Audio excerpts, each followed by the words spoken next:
سمرقند سے طویل سفر طے کر کے آنے والا قاصد سلطنت اسلامیہ کے حکمرانوں سے ملنا چاہتا تھا۔ اس کے پاس ایک خط تھا جس میں غیر مسلم پادری نے مسلمان سپہ سالار قتیبہ بن مسلم کی شکایت کی تھی۔ پادری نے لکھا، ہم نے سنا تھا کہ مسلمان جنگ اور حملے سے پہلے قبول اسلام کی دعوت دیتے ہیں۔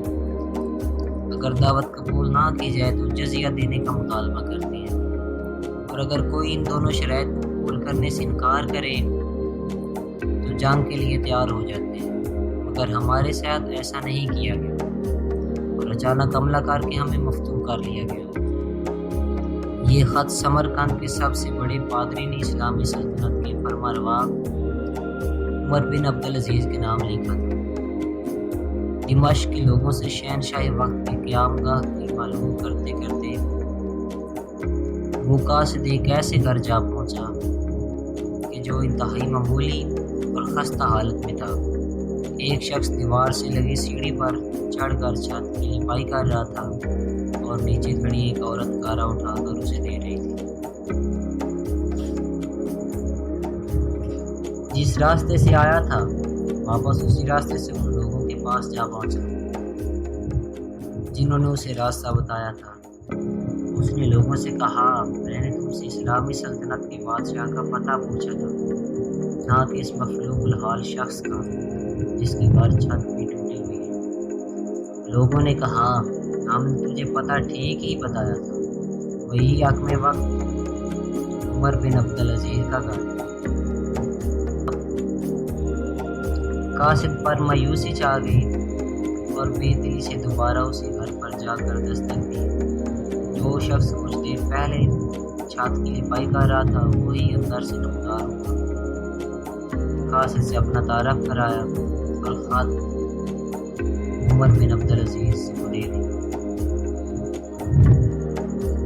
عمر بن عبدالعزیز نے خط پڑھ کر اسی خط کی پشت پر لکھا، عمر بن عبدالعزیز کی طرف سے سمرقند میں تعینات اپنے عمل کے نام، ایک قاضی کا تقرر کرو جو پادری کی شکایت سنے۔ مہر لگا کر خط واپس قاصد کو دے دی۔ سمرقند لوٹ کر قاصد نے خط کا جواب اور ملاقات کا حوال جب پادری کو سنایا تو پادری پر بھی مایوسی چھا گئی۔ اس نے سوچا، کیا یہ وہ خط ہے جو مسلمانوں کے اس عظیم لشکر کو ہمارے شہر سے نکالے گا؟ انہیں یقین تھا کاغذ کا یہ ٹکڑا انہیں کوئی فائدہ نہیں پہنچا سکے گا، مگر کوئی اور راستہ بھی نہ تھا۔ چنانچہ خط لے کر ڈرتے ڈرتے امیر لشکر اور حاکم سمرقند قتیبہ بن مسلم کے پاس پہنچے۔ قتیبہ نے خط پڑھتے ہی فوراً ایک قاضی کا تعین کر دیا جو اس کے اپنے خلاف سمرقندیوں کی شکایت سن سکے۔ قاضی نے پادری سے پوچھا، کیا دعویٰ ہے یہ تمہارا؟ پادری نے کہا، قتیبہ نے بغیر کسی پیش کی اطلاع کے ہم پر حملہ کیا، نہ تو اس نے ہمیں اسلام قبول کرنے کی دعوت دی تھی اور نہ ہی ہمیں کسی سوچ بچار کا موقع دیا۔ قاضی نے قتیبہ کو دیکھ کر پوچھا، کیا کہتے ہو تم؟ اس دعوے کا جواب ہے تمہارے پاس؟ قتیبہ نے کہا، قاضی صاحب، جنگ تو ہوتی ہی فریب اور دھوکہ ہے۔ سمرقند ایک عظیم ملک تھا، اس کے کرب و جوار کے کم تر ملکوں نے نہ تو ہماری کسی دعوت کو مان کر اسلام کو قبول کیا تھا اور نہ ہی جزیہ دینے پر تیار ہوئے، بلکہ ہمارے مقابلے میں جنگ کو ترجیح دی۔ سمرقند کی زمینیں تو اور بھی سرسبز و شاداب اور زور آور تھی۔ ہمیں پورا یقین تھا کہ یہ لوگ بھی لڑنے کو ہی ترجیح دیں، سمرقند پر قبضہ کر۔ قاضی نے قتیبہ کی بات کو نظر انداز کرتے ہوئے دوبارہ پوچھا، قتیبہ، میری بات کا جواب دو، تم نے ان لوگوں کو اسلام قبول کرنے کی دعوت، جزیہ یا پھر جنگ کی خبر دی تھی؟ قتیبہ نے کہا، نہیں قاضی صاحب، میں نے جس طرح پہلے ہی عرض کر دیا ہے کہ ہم نے موقع سے فائدہ اٹھایا۔ قاضی نے کہا میں دیکھ رہا ہوں کہ تم اپنی غلطی کا اقرار کر رہے ہو، اس کے بعد تو عدالت کا کوئی اور کام رہ ہی نہیں جاتا۔ اللہ نے اس دین کو فتح اور عظمت تو دی ہے عدل و انصاف کی وجہ سے، نہ کہ دھوکے دہی سے اور موقع پرستی سے۔ میری عدالت یہ فیصلہ سناتی ہے کہ تمام مسلمان فوجی اور ان کے عہدیداران اما اپنی بیوی بچوں کی، اپنی ہر قسم کی املاک اور مال غنیمت چھوڑ کر سمرقند کے منہ سے باہر نکل جائیں اور سمرقند میں کوئی مسلمان باقی نہ رہنے پائے۔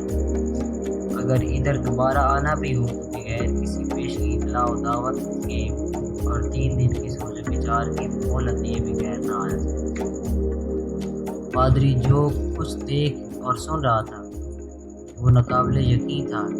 چند گھنٹوں کے اندر ہی مسلمانوں کا عظیم لشکر قافلے در قافلہ شہر کو چھوڑ کر جا چکا تھا۔ سمرقندیوں نے اپنی تاریخ میں ایسا کبھی نہیں دیکھا تھا کہ جب طاقتور فاتح قوم کمزور مفتون قوم کو یوں دوبارہ آزادی بخش دی۔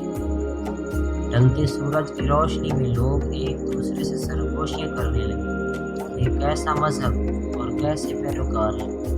عدل کا یہ معیار کہ اپنوں کے خلاف ہی فیصلہ دینا اور طاقتور سپہ سالار اس فیصلے میں سر جھکا کر عمل بھی کرتا۔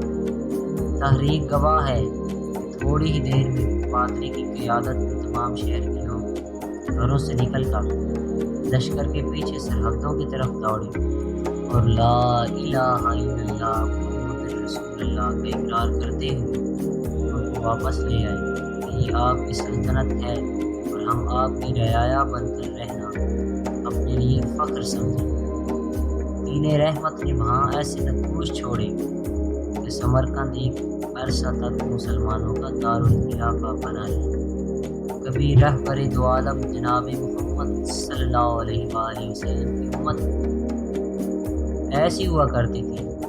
آج غیر مسلم تو دور کی بات، مسلمانوں سے مسلمان کو کوئی امان نہیں۔ وہ کیا گردوں تھا کہ تو جس کا ہے ایک ٹوٹا ہوا تارا، وہ کیا گردوں تھا کہ تو جس کا ہے ایک ٹوٹا ہوا تارا۔